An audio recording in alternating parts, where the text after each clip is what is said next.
Set और CUET के बारे में सोच रहे हैं वो ध्यान रखें 25 मार्च और 1 अप्रैल।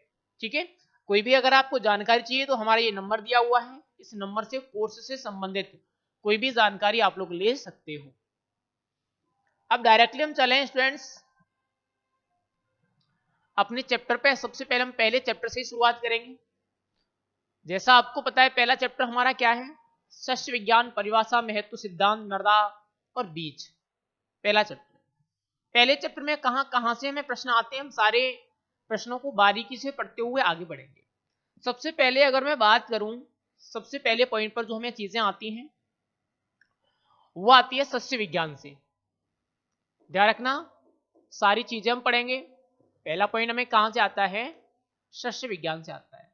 और सस्य विज्ञान की अगर हम बात करें तो इंग्लिश में इसको क्या कहते हैं अपन, ध्यान रखना इंग्लिश में इसको कहा जाता है एग्रोनॉमी। क्या कहेंगे, एग्रोनॉमी। ठीक है, पहले चीजें आती हैं हमें नामकरण से। अगर स्टूडेंट्स हम सस्य विज्ञान पढ़ रहे हैं तो मैं आपको बता दूं जो सस्य विज्ञान शब्द है वो किस भाषा से लिया गया है, वो ग्रीक भाषा से लिया गया है। पहला प्रश्न इस पूरे किताब से हमें यही पुटअप होता है कि सस्य विज्ञान शब्द की उत्पत्ति किस भाषा से हुई है, तो ग्रीक भाषा से हुई है। कौन से शब्द से बना है, ग्रीक भाषा के दो शब्दों से मिलकर के बना है, एक तो हमारा एग्रोस और दूसरा है हमारा नोमोस। सस्य विज्ञान शब्द ग्रीक भाषा के दो शब्दों से मिलकर के बना है, एग्रोस और नोमोस। अब अगर स्टूडेंट्स हम बात करें कि एग्रोस का मतलब क्या है, तो एग्रोस का तो मतलब होता है खेती। क्या होता है, खेती। और अगर मैं बात करूं नोमोस तो इसका मतलब होता है प्रबंधन। नोमोस का मतलब क्या है, प्रबंधन। सबसे पहले हमें प्रश्न पूछा जाता है एग्रोनॉमी के नामकरण को समझाइए। तो हम क्या लिखेंगे, हम लिखेंगे एग्रोनॉमी या सस्य विज्ञान शब्द ग्रीक भाषा के दो शब्दों एग्रो और नोमोस से मिलकर के बना हुआ है, जहां एग्रो का मतलब होता है खेती और नोमोस का मतलब होता है प्रबंधन। फिर दूसरा पॉइंट हमें पूछा जाता है इसकी परिभाषा, एग्रोनॉमी की परिभाषा क्या है, सस्य विज्ञान क्या होती है, हमें यही प्रश्न आता है। अगर स्टूडेंट्स हम एग्रोनॉमी की परिभाषा की बात करें तो परिभाषा क्या होगी ये भी मैं आपको बता दूं।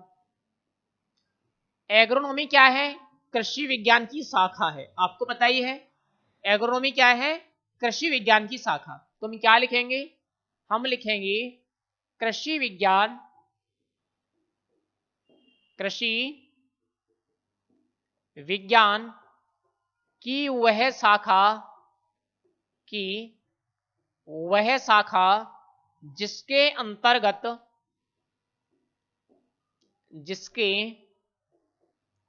अंतर्गत अंतर्गत फसल उत्पादन, फसल उत्पादन एवं मृदा प्रबंधन,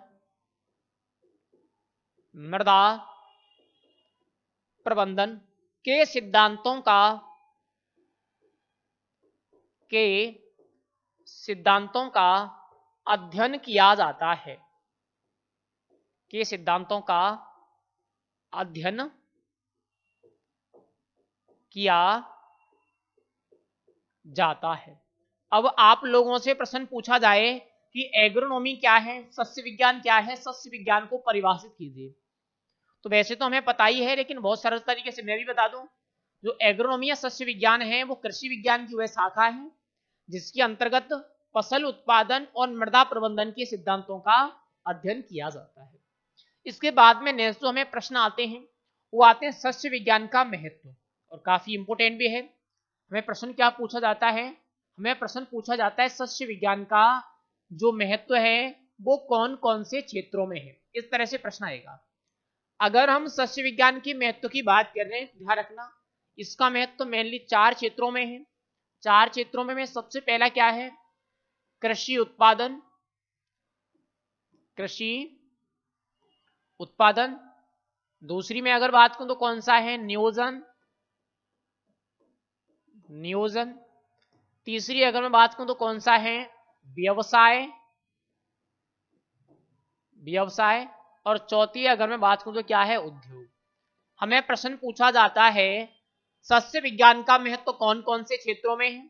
तो अब हमारा उत्तर बिल्कुल तैयार है। सस्य विज्ञान का महत्व 4 क्षेत्रों में है।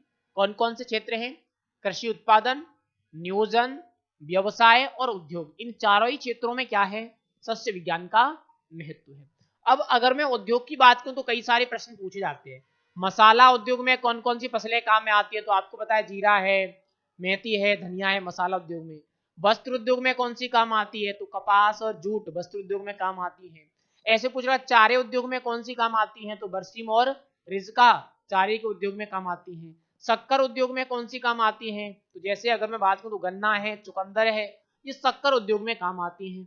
इस तरीके का प्रश्न भी हम लोगों को एग्जाम में पूछा जाता है। तो पहली चीज हमारी क्लियर हो गई, सस्य विज्ञान का नामकरण, सस्य विज्ञान की परिभाषा और सस्य विज्ञान का महत्व। अब हम इस चैप्टर में आगे अगले पॉइंट पर चलते हैं। अगला पॉइंट जो इस पूरे चैप्टर में हमें आता है वो पॉइंट क्या है? वो पॉइंट है स्टूडेंट्स हमारा मृदा उर्वरकता। क्या है? मृदा उर्वरकता। जनरली अगर मैं मृदा उर्वरकता की बात करूं तो इससे भी हमें एक बढ़िया प्रश्न पूछा जाता है, मृदा उर्वरकता क्या है? परिभाषित कीजिए, यानी परिभाषा पूछी जाती है। अगर मैं मृदा उर्वरकता की परिभाषा की बात करूं तो क्या होगी? आप सारे लोग जानते होंगे। हम कह सकते हैं मृदा द्वारा पादप वृद्धि हेतु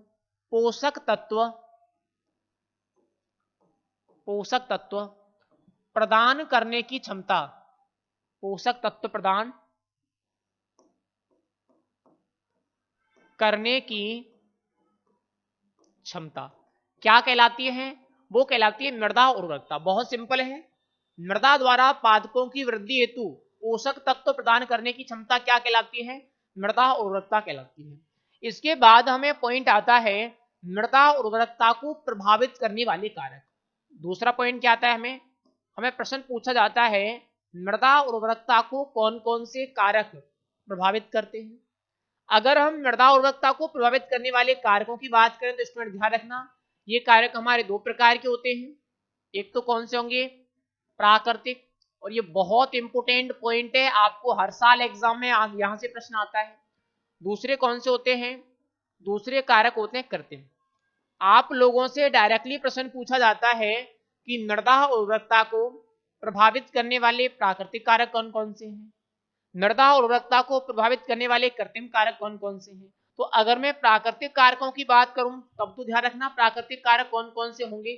जनरली मैं आपको बता दूं, सबसे पहला कारक आएगा आपका जलवायु, ठीक है। दूसरा कारक आएगा आपका स्थलाकृति। तीसरा कारक आएगा आपका पैतृक पदार्थ। चौथे अगर मैं कारक की बात करूं, चौथा कारक जो होगा आपका वो होगा मृदा आयु। पांचवी अगर मैं कारक की बात करूं तो वो होगा जलवायु।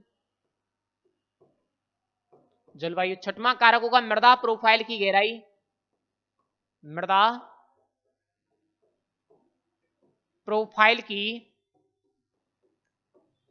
गहराई। और अगर मैं सातवें कारक की बात करूं तो ये क्या होगा? ये होगा आपका मृदा पोषक तत्व।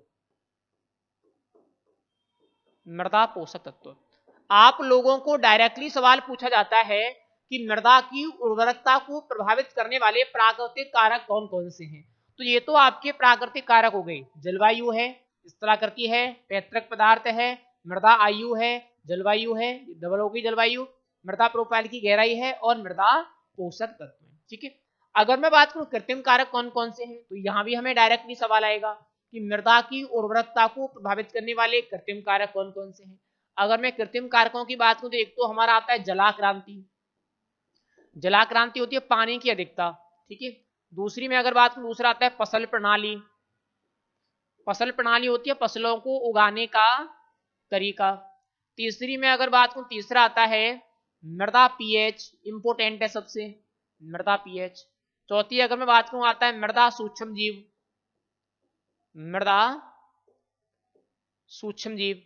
और एक जो आता है हमारा वो आता है मृदा कार्बनिक पदार्थ। क्या आता है?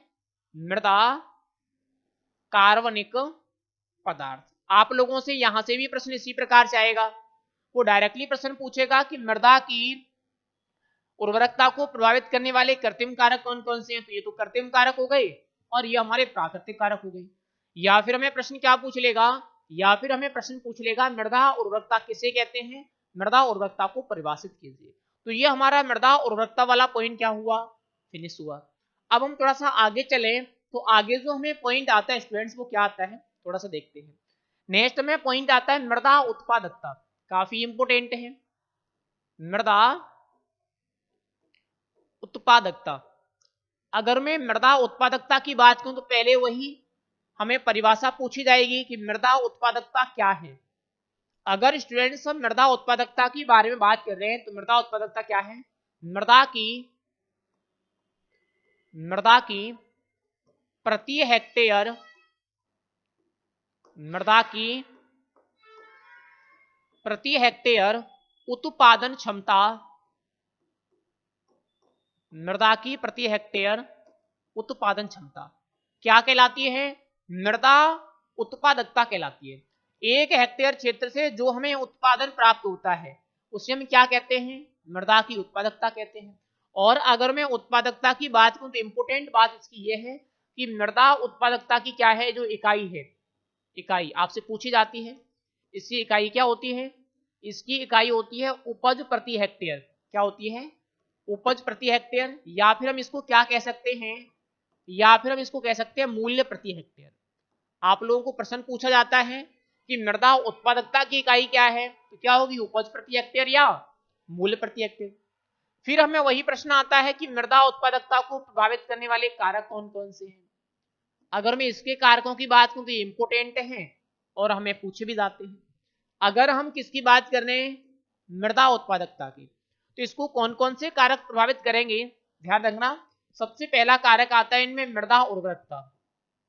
क्या आता है, मृदा उर्वरकता। दूसरी अगर मैं बात करूं, दूसरा आता है यहां मृदा की स्थिति। अगर मृदा शहर के नजदीक है तो अधिक उत्पादकता होगी, और शहर से अगर दूर है तो उत्पादकता क्या होगी, कम होगी। तीसरी में अगर बात करूं क्या है, मांग, बाजार की मांग। बाजार की जो मांग है वो भी क्या करती है, मृदा की उत्पादकता को प्रभावित करती है। बाजार की मांग बढ़ने पर उत्पादकता बढ़ जाती है, मांग कम होने पर उत्पादकता कम हो जाती है। नेक्स्ट में अगर बात करूं व्यय, व्यय का मतलब है खर्च। फसल उत्पादन में जितना भी खर्च होता है, सभी प्रकार का खर्च क्या करता है, उत्पादकता को प्रभावित करता है। ज्यादा खर्च होगा तो उत्पादकता कम आएगी, कम खर्च होगा तो उत्पादकता ज्यादा आएगी। ये प्रश्न तुम्हें उत्पादकता से पूछे जाते हैं। सबसे पहले मृदा उत्पादकता क्या है, मृदा उत्पादकता की इकाई क्या है, और मृदा उत्पादकता को कौन कौन से कारक प्रभावित करते हैं। ये तीनों तरह के प्रश्न आपको यहां से पूछे जाते हैं। इसके बाद में अगर बात करूं, एक हमें अच्छा पॉइंट आता है, और उस पॉइंट में हमें क्या पूछा जाता है, हमें पॉइंट आता है मृदा उर्वरकता और उत्पादकता में अंतर। तो एक तो मान लो मैं अगर क्या बात करूं, मृदा उर्वरकता, ठीक है, और एक अगर मैं क्या बात करूं, मृदा उत्पादकता, मृदा उत्पादकता। दोनों में हमें अंतर पूछा जाता है कि मृदा की उर्वरकता और मृदा की उत्पादकता, दोनों में अंतर लिखिए। अब दोनों में कैसे हम अंतर लिखेंगे, ये हमें 1.5 नंबर का प्रश्न आएगा। कैसे लिखेंगे मैं आपको जनरली बता दूं। अगर हम उर्वरकता की बात करें तो ये क्या है, ये पोषक तत्व प्रदान करने की क्षमता है। ये क्या है, ये पोषक तत्व प्रदान करने की क्षमता है। उर्वरकता तो क्या है, उर्वरकता मृदा की पोषक तत्व प्रदान करने की क्षमता है, ठीक है। उत्पादकता क्या है, उत्पादकता प्रति हेक्टेयर उत्पादन क्षमता है। ये क्या है, ये प्रति हेक्टेयर उत्पादन क्षमता है, प्रति हेक्टेयर उत्पादन क्षमता है, ठीक है। दूसरा अंतर क्या होगा, इससे हम प्रयोगशाला में जांच कर सकते हैं। प्रयोगशाला में इसकी क्या की जा सकती है, जांच की जा सकती है। इसकी अगर हम बात करें, इसकी जो है प्रयोगशाला, प्रयोगशाला में इसकी जो जांच है वो नहीं होती, इसकी जांच प्रयोगशाला में नहीं होती। नेक्स्ट में अगर सिंपल आपको बताऊं तो सिंपल देख लो यहां पे, इसको क्या है, बाजार की जो दूरी है, बाजार की मांग, बाजार की मांग का कोई प्रभाव नहीं होता। मृदा की जो उर्वरकता है उसका बाजार की मांग का कोई प्रभाव नहीं होता, ठीक है। वहीं अगर मैं बात करूं मृदा उत्पादकता, तो इस पे क्या होगा, बाजार की मांग बढ़ने पर, मांग बढ़ने पर बढ़ जाती है। सबसे बढ़िया उत्तर है, बाजार की मांग जैसे ही बढ़ेगी मृदा की जो उत्पादकता है वो भी क्या हो जाती है, बढ़ जाती है। आपको 1.5 नंबर का प्रश्न आएगा और 1.5 नंबर के प्रश्न में हम 3 अंतर लिखेंगे और ये 3 अंतर हमारे सबसे बढ़िया होंगे। पोषक तत्व प्रदान करने की क्षमता है, ये प्रति हेक्टेयर उत्पादन क्षमता है। इसे प्रयोगशाला में जांच की जा सकती है, इसकी प्रयोगशाला में जांच नहीं की जा सकती। बाजार की मांग का इस पर कोई प्रभाव नहीं पड़ता, बाजार की मांग बढ़ने पर यह बढ़ जाती है, ठीक है। ये 3 हमारे प्रमुख अंतरों के बहुत आसानी से हम लोग लिख सकते हैं। इसके बाद अगर हम नेक्स्ट बात करें अगले पॉइंट पर, अगला पॉइंट क्या आता है, अगला पॉइंट आता है इस चैप्टर में हमें मृदाक्षरण। मृदाक्षरण, अब मृदाक्षरण में हमें क्या क्या चीजें पूछी जाती हैं वो देख लेते हैं। सबसे पहले हमें पूछता है मृदाक्षरण क्या है, परिभाषा पूछता है, ठीक है। अगर मैं परिभाषा की बात करूं तो परिभाषा क्या होगी, हम कह सकते हैं भौतिक रूप से, हम क्या लिखेंगे, हम लिखेंगे भौतिक रूप से मृदा कणों का, मृदा कणों का एक स्थान से, एक स्थान से दूसरे स्थान पर जाना, एक स्थान से दूसरे स्थान पर जाना क्या कहलाता है, मृदाक्षरण कहलाता है। अगर हमें मृदाक्षरण की परिभाषा पूछी गई है तो बहुत सिंपल परिभाषा हम लिखेंगे, भौतिक रूप से मृदा के कणों का एक स्थान से दूसरे स्थान पर जाना क्या कहलाता है, वो आपका मृदाक्षरण कहलाता है। जनरली अगर मैं मृदाक्षरण की बात करूं तो हम इसे क्या कहते हैं, हम इसे मृदा का कटाव भी कहते हैं। क्या कहा जाता है इसे, मृदा का कटाव, अथवा हम इसको क्या कहते हैं, मृदा अपर्दन। इसे हम क्या कहते हैं, मृदा का कटाव अथवा मृदा अपर्दन भी कहते हैं। इसके बाद नेक्स्ट में प्रश्न कहां से आते हैं, नेक्स्ट फिर हमें प्रश्न पूछे जाते हैं मृदाक्षरण के प्रकार। प्रश्न में आता है कि जो मृदाक्षरण है वो कितने प्रकार का होता है। अगर स्टूडेंट्स मृदाक्षरण के प्रकार की बात करें तो जनरली 2 प्रकार का होगा। 2 प्रकार का कौन कौन सा होगा, दोनों ही मैं आपको बता दूं। सबसे पहले एक तो हमारा होता है प्राकृतिक क्षरण, क्या होता है, प्राकृतिक क्षरण, ठीक है। दूसरी में अगर बात करूं एक होता है त्वरित क्षरण, त्वरित क्षरण। मृदा क्षरण 2 प्रकार का होता है, प्राकृतिक क्षरण और त्वरित क्षरण। दोनों के बारे में मैं आपको बता दूं, जो जो चीजें आपको एग्जाम में आएंगी। जो प्राकृतिक क्षरण है वो किसके द्वारा होता है, ये प्राकृतिक कारकों द्वारा होता है। किसके द्वारा होगा ये प्राकृतिक कारकों द्वारा होता है। जैसे आंधी है, तूफान है, ओलावृष्टि है, चक्रवात है, अतिवर्षा है, प्राकृतिक कारकों के द्वारा। त्वरित क्षरण किसके द्वारा होगा, त्वरित क्षरण मानवीय कारकों के द्वारा होता है। ये किसके द्वारा होगा, ये मानवीय कारकों द्वारा होता है, मानवीय कारकों द्वारा होगा। अब इंपॉर्टेंट चीज, इसकी जो गति होती है वो क्या होती है, गति, इसकी गति मध्यम होती है यानी कम होती है। जो प्राकृतिक क्षरण उसकी गति क्या होती है, कम होती है। त्वरित क्षरण है उसकी जो गति है वो क्या होती है, अधिक होती है। यानी त्वरित क्षरण तीव्र होता है और जो प्राकृतिक क्षरण है वो धीरे धीरे होता है। एक और मैं आपको बता दूं, प्राकृतिक क्षरण क्या होता है, ये कम नुकसानदायक होता है, कम नुकसानदायक। प्राकृतिक क्षरण कैसा होगा, कम नुकसानदायक होगा। लेकिन अगर मैं त्वरित क्षरण की बात करूं तो ये क्या होता है, ये अधिक नुकसानदायक होता है। क्या होता है, अधिक नुकसानदायक होता है। अब मैंने तुम्हें इतना क्यों लिखाया है, इसका पीछे रीजन जान लेना। आप लोगों से प्रश्न पूछा जाता है प्राकृतिक क्षरण और त्वरित क्षरण में अंतर लिखिए, तो बिल्कुल क्लियर है। प्राकृतिक क्षरण आपको पता है प्राकृतिक कारकों के द्वारा होता है, त्वरित क्षरण मानवीय कारकों के द्वारा होता है। प्राकृतिक क्षरण की गति कम होती है, और जो त्वरित क्षरण है उसकी गति अधिक होती है। प्राकृतिक क्षरण कम नुकसानदायक होता है और जो त्वरित क्षरण है वो अधिक नुकसानदायक होता है। आप लोगों से अगर प्रश्न पूछा जाए क्षरण कितने प्रकार का होता है, तो 2 प्रकार का, ठीक है। अगर प्रश्न आए दोनों में अंतर लिखिए, तो इस तरीके से हम क्या लिख देंगे, दोनों में अंतर लिख देंगे। इसके बाद अगर मैं नेक्स्ट बात करूं, तो नेक्स्ट में प्रश्न आते हैं मृदा क्षरण के कारक। कारक यानी कौन कौन सी शक्तियों के द्वारा होता है। अगर मैं बात करूं शक्ति, तो जो मृदा क्षरण है वो 2 प्रकार की शक्तियों के द्वारा होता है। 2 शक्ति कौन कौन सी हैं, दोनों को समझ लो। एक तो है जल क्षरण, जल जल जिसको हम बोलेंगे जल क्षरण, ठीक है। एक क्या है, दूसरा है वायु, जिसको हम क्या बोलेंगे, वायु क्षरण। मृदा क्षरण किसके द्वारा होगा, या तो जल के द्वारा होगा या फिर वायु के द्वारा होगा। जब जल के द्वारा मिट्टी के कण एक स्थान से दूसरे स्थान पर जाते हैं उसे जल क्षरण कहा जाता है। जब वायु के द्वारा मिट्टी के कण एक स्थान से दूसरे स्थान पर जाते हैं तब उसे वायु क्षरण कहा जाता है। अब इनकी अवस्थाएं आप लोगों से पूछी जाती हैं। जनरली अगर मैं जल क्षरण की बात करूं तो 4 अवस्थाएं होती हैं। कौन कौन सी, ध्यान रखना। सबसे पहले कौन सी होगी, बौछार क्षरण। सबसे पहली अवस्था कौन सी है, बौछार क्षरण है। दूसरी में अगर बात करूं तो कौन सी है, परत क्षरण है। आपको अवस्था पूछी जाती है केवल, परत क्षरण। तीसरी में अगर बात करूं तो कौन सी है, रेल क्षरण है, रेल क्षरण। चौथी अगर मैं बात करूं तो कौन सी है, अवनालिका क्षरण, अवनालिका क्षरण।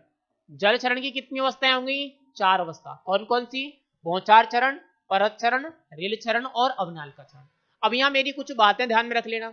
अगर मैं बात करूं सबसे हानिकारक, तो सबसे हानिकारक कौन सी है, परत क्षरण। जो परत क्षरण है वो क्या होती है, सबसे ज्यादा हानिकारक होती है और यह आंखों द्वारा दिखाई नहीं देती है। अगर मैं अवनालिका क्षरण की बात करूं तो ये रेल क्षरण की बढ़ती हुई अवस्था है। आप लोगों से प्रश्न पूछा जाता है कि अवनालिका क्षरण किस क्षरण की बढ़ती हुई अवस्था है, तो जो अवनालिका क्षरण है वो रेल क्षरण की बढ़ती हुई अवस्था है। ये प्रश्न आपको यहां से आते हैं। दूसरी में अगर बात करूं वायु क्षरण, तो इसकी भी 3 अवस्थाएं होती हैं और ये कणों के आकार के आधार पर होती हैं। सबसे पहले अगर मैं बात करूं, एक तो आती है निलंबन, निलंबन। दूसरी में अगर बात करूं आती है उच्छलन, उच्छलन। तीसरी में अगर बात करूं, तीसरी आती है हमारी सतह सर्पण, सतह सर्पण, ठीक है। वायु क्षरण की कितनी अवस्थाएं होंगी, 3, निलंबन, उच्छलन और सतह सर्पण। अब यहां हमें कणों का आकार पूछा जाता है क्योंकि इन तीनों को किसके आधार पर बांटा गया है, कणों के आकार के आधार पर बांटा गया है।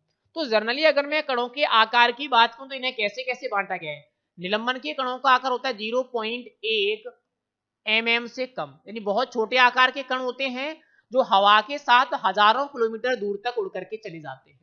उच्छलन के कणों का आकार कितना होता है, 0.1 से लेकर के 0.5 mm होता है। नेक्स्ट में अगर बात करूं सतह सर्पण, इसके जो कणों का आकार होगा वो 0.5 mm से क्या होता है, अधिक होता है। कितना होगा, 0.5 mm से अधिक होगा। यहां भी हमें प्रश्न पूछा जाता है सर्वाधिक वायु क्षरण किसके द्वारा होता है, तो सबसे ज्यादा जो वायु क्षरण होगा वो किसके द्वारा होगा, वो उच्छलन के द्वारा होगा। अगर मैं सबसे ज्यादा वायु क्षरण की बात करूं सर्वाधिक, तो किसके द्वारा होता है, वो उच्छलन के द्वारा होता है, उच्छलन के द्वारा। ये प्रश्न आपको पूछा जाता है कितना होता है, 50 से लेकर के 75%। जो वायु क्षरण है उस वायु क्षरण का 50 से लेकर के 75% जो क्षरण है वो केवल किसके द्वारा, उच्छलन के द्वारा होता है। और उच्छलन में होता क्या है, जो टीले हैं रेत के वो रातों रात दूसरे स्थान पर जाकर के बन जाते हैं। तो इतने सारे प्रश्न आपको पूछे शक्तियों से, 2 शक्ति हो गई, जल क्षरण और वायु क्षरण, ठीक है। नेक्स्ट आपको आता है जल और वायु क्षरण को प्रभावित करने वाले कारक। अब अगर मैं जल और वायु क्षरण को प्रभावित करने वाले कारकों की बात करूं तो कौन कौन से कारक इनको प्रभावित करेंगे। जनरली आपको भी पता है कौन कौन से कारक प्रभावित कर सकते हैं। एक तो करेगा स्थलाकृति, यानी भूमि की बनावट जो होगी वो जल और वायु क्षरण को प्रभावित करेगी। दूसरी में अगर बात करूं क्या प्रभावित करेगा जल और वायु क्षरण को, दूसरा जो सबसे प्रमुख तरीका है वो है आपका मृदा की प्रकृति। मृदा की प्रकृति, मृदा की प्रकृति भी क्या करेगी, जल और वायु क्षरण को प्रभावित करेगी। नेक्स्ट में अगर बात करूं अगला कौन सा कारक प्रभावित करेगा, अगला हमारा जैव मंडल भी प्रभावित करेगा। जैव मंडल, अगर वनस्पति होंगी तो जल और वायु क्षरण कम होगा, वनस्पति अगर नहीं होंगी तो जल और वायु क्षरण क्या होगा, ज्यादा हो गया। तो इस तरह करती हो गई, मृदा की प्रवृत्ति हो गई, जैव मंडल हो गया। आगे अगर बात करूं फसल प्रणाली है, वृक्षारोपण है, ये भी क्या करेंगे, ये भी आपके जल और वायु क्षरण को प्रभावित करते हैं। आपको सिंपली प्रश्न पूछा जाएगा, जल क्षरण की अवस्था कौन सी है, वायु क्षरण की अवस्था कौन सी है, उच्छलन के कणों का आकार कितना होता है, निलंबन के कणों का आकार कितना होता है, या पूछ लेगा सर्वाधिक वायु क्षरण किसके द्वारा होता है। इस तरह से जो है आपको प्रश्न एग्जाम में पूछ ले जाएगा। अब मैं थोड़ा सा नेक्स्ट चलूं, तो नेक्स्ट में अगले पॉइंट पर क्या आता है, अगले पॉइंट पर मैं पूछा जाता है वायु क्षरण नियंत्रण के सिद्धांत। क्या आता है, वायु क्षरण के सिद्धांत की, जो वायु क्षरण नियंत्रण है उसके क्या क्या सिद्धांत होते हैं। बहुत इंपॉर्टेंट पॉइंट बनेगा ये आपका।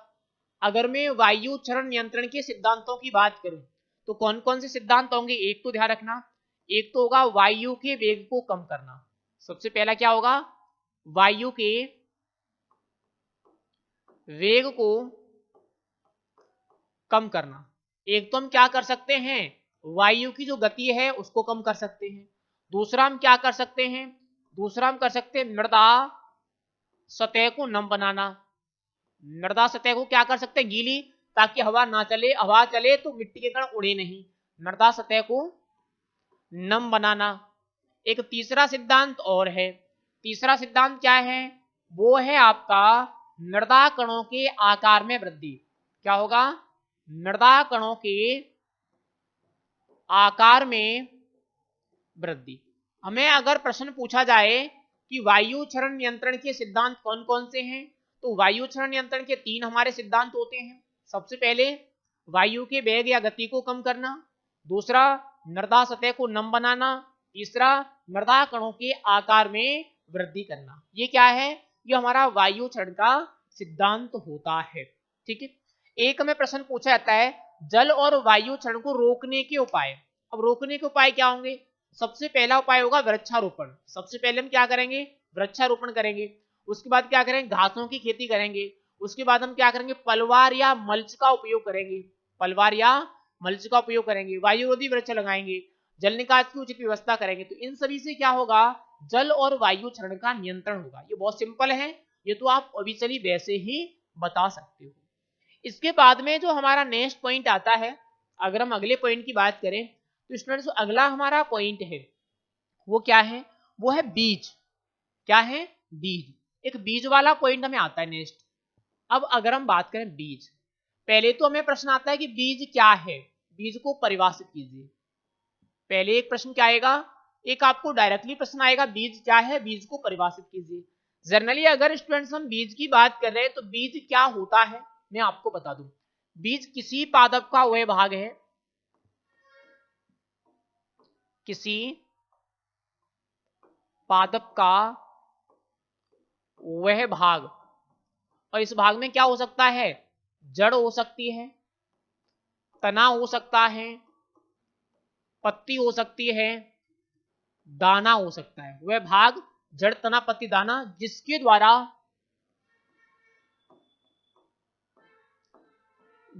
द्वारा नए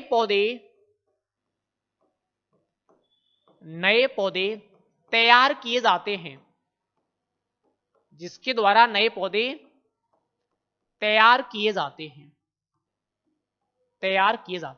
वो क्या कहलाता है, वो बीज कहलाता है।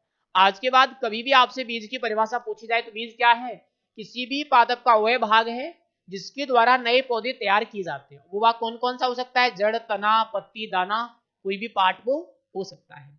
अगर मैं वैज्ञानिक दृष्टि से बात करूं तो वैज्ञानिक दृष्टि से क्या है, अगर हम वैज्ञानिक दृष्टि से बात करें तो वैज्ञानिक दृष्टि से क्या है, बीज एक परिपक्व बीजांड है। वैज्ञानिक दृष्टि से क्या है, बीज परिपक्व बीजांड होता है। वैज्ञानिक दृष्टिकोण से अगर हम कहें तो बीज क्या है, वैज्ञानिक दृष्टिकोण से बीज एक परिपक्व बीजांड होता है। ठीक है, ये तो हमारे हो गए बीज के संबंध में जानकारी, बीज क्या है हमें पता चल गया। हमें प्रश्न आता है बीजों के प्रकार से, कहां से आएगा, बीजों के प्रकार की, बीज कितने प्रकार के होते हैं। तो जनरली अगर मैं बात करूं स्टूडेंट्स, तो बीज हैं वो कितने प्रकार के हैं, 4 प्रकार के हैं। मैं चारों को कंपैरिजन में आपको बता दूं तो बहुत सिंपल रहेगा। जनरली अगर मैं बात करूं सबसे पहले कौन से बीज आते हैं, एक तो हमारा आता है मूल केंद्रक, कौन सा आता है, मूल केंद्रक आता है, ठीक है। दूसरा बीज कौन सा होगा, दूसरा बीज होगा इसके बाद प्रजनक, प्रजनक। तीसरा कौन सा होगा, तीसरा होगा आधार, आधार। चौथा कौन सा होगा, चौथा होगा प्रमाणित, प्रमाणित। 4 तरह के हमारे बीज होते हैं। मैं चारों तरह के बीजों के बारे में आपको कंपैरिजन के रूप में यहां बता दूं और बहुत सिंपल भी रहेगा आप लोगों के लिए। चलिए 4 प्रकार के हमारे बीज हो गए, ठीक है। अब मान लो मैं यहां कोई कारक ले लेता हूं बीज के संबंध में, कोई भी कारक यहां हम ले लेते हैं, अभी समझ में आ जाएगा तुम्हें सारी चीजें बहुत सिंपल तरीके से। पहला कारक मान लो मैंने ले लिया बीज का उत्पादन, क्या ले लिया मैंने, उत्पादन, ठीक है। उत्पादन की अगर बात करूं तो ये तो क्या है, किसी भी किस्म का नया बीज है, क्या है, किसी भी किस्म का जो नया खोजा हुआ बीज है वो तो क्या है, मूल केंद्रक बीज है। फिर जो मूल केंद्रक बीज से तैयार होता है, मूल केंद्रक से, मूल केंद्रक बीज से जो बीज तैयार होगा वो कौन सा होगा, प्रजनक बीज। फिर प्रजनक बीज से जो बीज तैयार होगा, प्रजनक बीज से जो बीज तैयार होगा वो क्या होगा, आधार बीज। फिर आधार बीज से जो बीज तैयार किया जाता है वो बीज कौन सा है, वो बीज है आपका प्रमाणित बीज। आपको प्रश्न भी पूछा जाता है कि आधार बीज का उत्पादन किससे होता है, तो आधार बीज का उत्पादन प्रजनक बीज से, प्रमाणित बीज का उत्पादन आधार बीज से, प्रजनक बीज का उत्पादन मूल केंद्रक बीज से होता है। ऐसे हमें प्रश्न आता है। दूसरा, दूसरा हम ले लेते हैं इनका उत्पादन करता कौन है, उत्पादन करता, उत्पादन करता। ध्यान रखना, अब अगर मैं मूल केंद्र के बीज की बात करूं, इसका उत्पादन कौन करता है, इसका उत्पादन करता है स्वयं उत्पादक। कौन करता है, स्वयं उत्पादक। स्वयं उत्पादक का मतलब है जो इस बीज की खोज करता है वही इसका उत्पादन करता है। यहां भी कौन करेगा, यहां भी स्वयं उत्पादक। प्रजनक बीज का उत्पादन भी कौन करता है, स्वयं उत्पादक करता है। आधार बीज का उत्पादन कौन करता है, एनएससी, तो नेशनल सीड कॉर्पोरेशन है वो क्या करती है, आधार बीज का उत्पादन करती है। प्रमाणित बीज का उत्पादन कौन करता है, प्रमाणीकरण संस्था। कौन करता है, प्रमाणीकरण संस्था। प्रमाणीकरण संस्था है, कृषि महाविद्यालय हैं, वो सभी प्रमाणित बीज का उत्पादन करते हैं। नेक्स्ट में अगर बात करूं, हमें प्रश्न पूछा जाता है आनुवांशिक शुद्धता, क्या आती है, आनुवांशिक व भौतिक शुद्धता। भौतिक शुद्धता ये सबसे इंपॉर्टेंट है, आनुवांशिक व भौतिक शुद्धता। तो ध्यान रखना मूल केंद्र के बीज की कितनी होती है, मूल केंद्र के बीज की आनुवांशिक और भौतिक शुद्धता दोनों कितनी होती है, 100%, दोनों 100%। प्रजनक बीज की आनुवांशिक और भौतिक शुद्धता दोनों कितनी होगी, 100%। प्रमाणित बीज की कितनी होंगी, 98%। प्रमाणित बीज की कितनी होंगी, 98%। बचा हुआ आधार बीज, तो आधार बीज की जो आनुवांशिक शुद्धता है वो तो 99% होती है और भौतिक शुद्धता 98% होती है। ध्यान रखना, आधार बीज की आनुवांशिक शुद्धता 99%, भौतिक शुद्धता 98% होती है। एक चीज हमें और आती है, एक और देख लो आप, मैं बता दूं, एक हमें आता है टैग। टैग, अगर मैं टैग की बात करूं तो मूल केंद्रक बीज पर कोई भी टैग नहीं पाया जाता। प्रजनक बीज पर कैसा टैग होता है, सुनहरी पीला, कैसा टैग होगा, सुनहरी पीला। आधार बीज पर कैसा टैग होता है, इस पर टैग होगा सफेद रंग का। प्रमाणित बीज पर कैसा टैग होता है, इस पर जो टैग होगा वो होगा नीला, कैसा होगा, नीला। यहां से आपको प्रश्न पूछे जाते हैं, वो डायरेक्टली प्रश्न पूछ लेता है आधार बीज पर किस रंग का टैग लगा हुआ होता है। अगर हम आधार बीज की बात करें तो किस रंग का टैग होगा, सफेद रंग का। अगर मैं बात करूं मूल केंद्रक बीज पर किस रंग का टैग लगा होता है तो कैसा होगा, मूल केंद्रक बीज पर कोई टैग नहीं होता है। नेक्स्ट में अगर बात करूं प्रमाणित बीज पर किस रंग का टैग, तो नीले रंग का टैग जो है वो प्रमाणित बीज पर लगा हुआ होता है। इस तरह से जो है आपको यहां से प्रश्न पूछे जाएंगे और ये बीजों के प्रकार क्या हो गए, कंप्लीट हो गए। समझ में आ गया होगा, बहुत सिंपल तरीके से मैंने यहाँ पर डिस्क्राइब किया है। इसके बाद अगर हम बात करें तो अगला जो पॉइंट हमें आता है नेक्स्ट, अगले पॉइंट पर हमें आते हैं उत्तम बीज के गुणधर्म। क्या आता है? अगला आता है उत्तम बीज के गुणधर्म, और ये आपको एग्जाम में पूछे जा सकते हैं। उत्तम बीज के हमें क्या पढ़ने हैं? उत्तम बीज के हमें गुणधर्म पढ़ने हैं। ध्यान रखना, आपको एग्जाम में आ सकता है, बहुत इंपोर्टेंट पॉइंट है। जो उत्तम बीज है उसके क्या क्या गुणधर्म होने चाहिए। तो पहली बात तो यह है कि जो उत्तम बीज है वो कैसा होता है? उत्तम बीज समान आकार का होता है। कैसा होता है? समान आकार। उत्तम बीज में जितने भी बीज होंगे कैसे होंगे? समान आकार के होंगे। दूसरी अगर बात करूं, बीज कैसे होंगे? बीज चमकीले और स्वस्थ होंगे। बीज कैसे होंगे? चमकीले व स्वस्थ होते हैं। ठीक है। तीसरी में अगर बात करूं, बीजों की भौतिक और आनुवांशिक शुद्धता क्या होती है? अधिक होती है। भौतिक व आनुवांशिक शुद्धता क्या होती है? अधिक होती है। ठीक है। नेक्स्ट में अगर बात करूं, बीजों का जो अंकुरण प्रतिशत है, अंकुरण प्रतिशत वो भी क्या होता है? वो भी अधिक होता है। अंकुरण परसेंट क्या होगा? अधिक होगा। नेक्स्ट में अगर बात करूं, बीज का वास्तविक उपयोगिता मान, ये काफी इंपोर्टेंट है। वास्तविक उपयोगिता मान वो कितना होना चाहिए? तो ये ध्यान रखना, ये हो आपका 75% से अधिक। कितना होना चाहिए? 75% से अधिक होना चाहिए। ये आपके उत्तम बीज के गुणधर्म हो गए। आपको 1.5 नंबर का पॉइंट आएगा जहां आपको 3 या 4 गुणधर्म लिखने पड़ेंगे। प्रश्न आएगा उत्तम बीज के कौन कौन से गुणधर्म होते हैं। तो अगर हम उत्तम बीज के गुणधर्म की बात करें, आपको पता चल गया कौन कौन से होंगे। उत्तम बीज समान आकार का होना चाहिए, चमकीला होना चाहिए, स्वस्थ होना चाहिए, भौतिक और आनुवांशिक शुद्धता अधिक होनी चाहिए, अंकुरण प्रतिशत अधिक होना चाहिए, वास्तविक उपयोगिता मान कितना हो? 75% से अधिक। एक हमें वास्तविक उपयोगिता मान का सूत्र भी आता है। तो अगर हमें वास्तविक उपयोगिता मान का सूत्र पूछा जाए तो सूत्र क्या होगा? ध्यान रखना, इसका सूत्र होता है अंकुरण प्रतिशत इंटू भौतिक शुद्धता, अंकुरण प्रतिशत इंटू भौतिक शुद्धता बटे 100। वास्तविक उपयोगिता मान का सूत्र क्या होगा?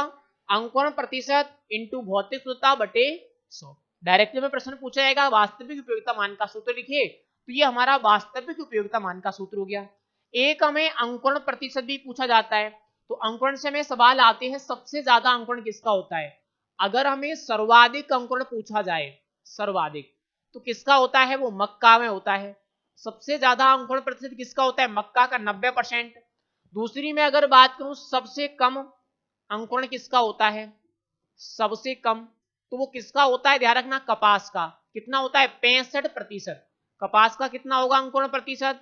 65। मक्का का कितना होगा? 90%। तो आप लोगों को ये भी सवाल आता है कि सबसे ज्यादा अंकुरण प्रतिशत किसका है? तो मक्का का है 90%। सबसे कम अंकुरण प्रतिशत किसका है? कपास का है। कितना है? इसका 65% होता है। गेहूं का कितना होगा? गेहूं का होगा आपका 85%। धान का कितना होगा? 80%। वो भी आपको पूछे जाते हैं। तो ये हमारी बात होगी उत्तम बीज के गुणधर्मों को लेकर के। ठीक है। नेक्स्ट में एक पॉइंट और आता है इस चैप्टर से, वो कौन सा पॉइंट है वो भी मैं आपको बता दूं। जनरली हमें पॉइंट आता है, वो है आपका सुसुप्ता अवस्था। क्या है? सुसुप्ता अवस्था। और सुसुप्ता अवस्था को हम क्या बोलते हैं? इसको बोला जाता है डोरमेंसी। क्या बोला जाता है? डोरमेंसी बोला जाता है। पहली बात तो यह है कि सुसुप्ता अवस्था क्या है, हमें यह प्रश्न आएगा। अगर हम सुसुप्ता अवस्था की बात करें तो क्या है, मैं बता रहा हूं।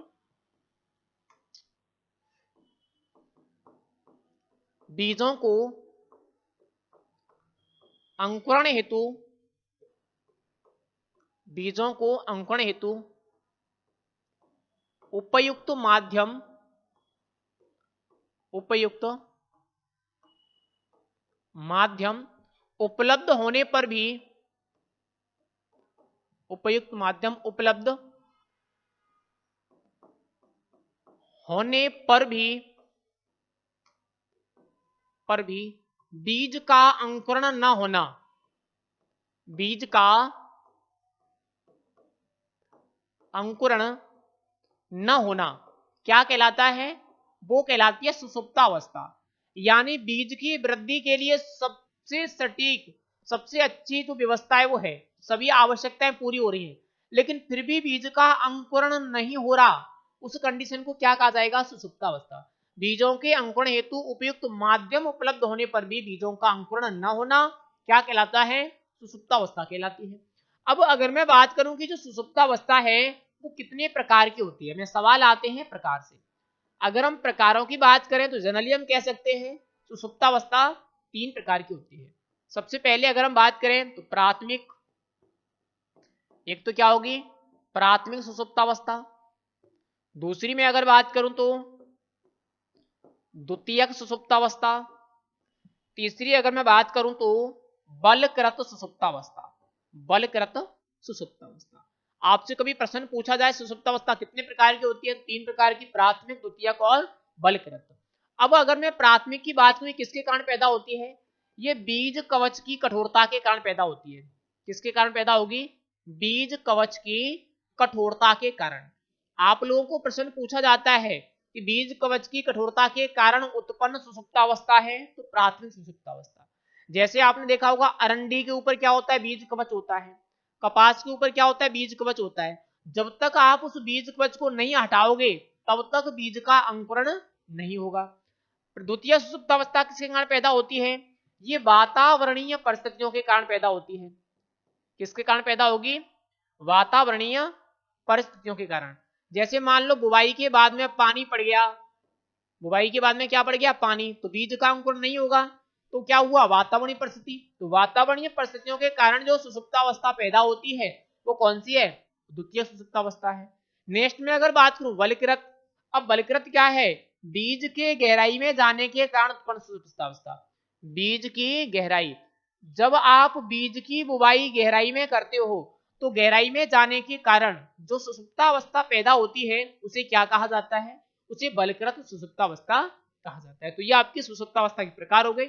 यहां से आपको एक प्रश्न पूछा जाता है कि तीनों प्रकार की सुसुप्तावस्था किसमें पाई जाती है? प्रश्न आता है तीनों प्रकार की सुसुप्तावस्था किसमें पाई जाती है? तो ध्यान रखना, एक खरपतवार है जंगली जई। क्या है? जंगली जई। इस जंगली जई नामक खरपतवार में क्या पाया जाता है? तीनों ही प्रकार की सुसुप्तावस्था पाई जाती है। काफी इंपोर्टेंट है, आपसे पूछा जाएगा तीनों प्रकार की सुसुप्तावस्था किसमें? तो जंगली जई में पाई जाती है। नेक्स्ट में अगर बात करूं, एक में प्रश्न आता है सुसुप्तावस्था को तोड़ने का उपाय। अगला क्या आता है? अगला प्रश्न आता है सुसुप्तावस्था तोड़ने का उपाय। क्या आएगा? सुसुप्तावस्था तोड़ने के उपाय आते हैं। वैसे तो बहुत सिंपल हैं और इंपोर्टेंट भी हैं, आपको एग्जाम में आ भी सकते हैं। अगर हम तोड़ने के उपाय की बात करें तो कोई 3 उपाय आपसे पूछे जाएंगे। जनरली अगर हम कहें सबसे पहला उपाय क्या होगा? तापोपचार।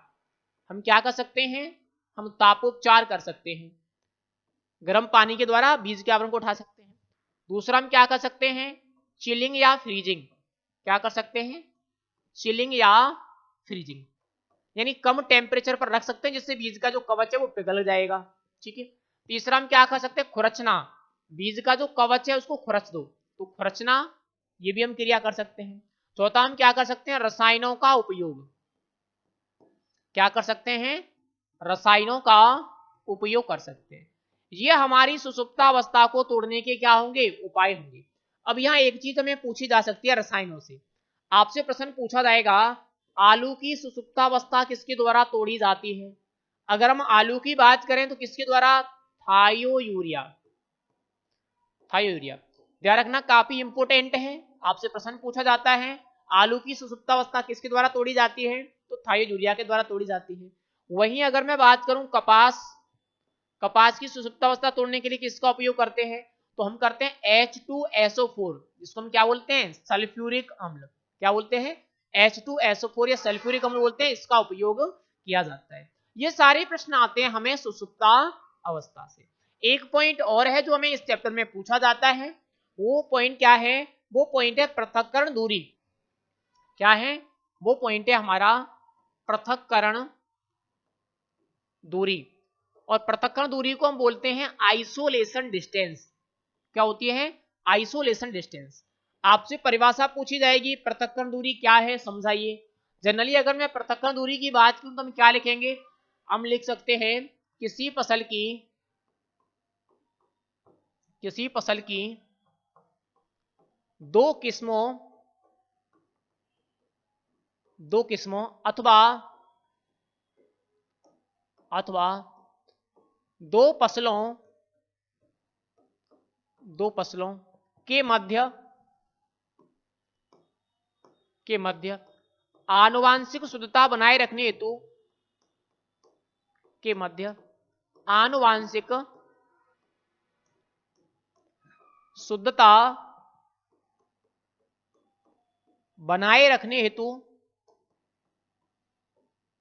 बनाए रखने हेतु रखी गई निश्चित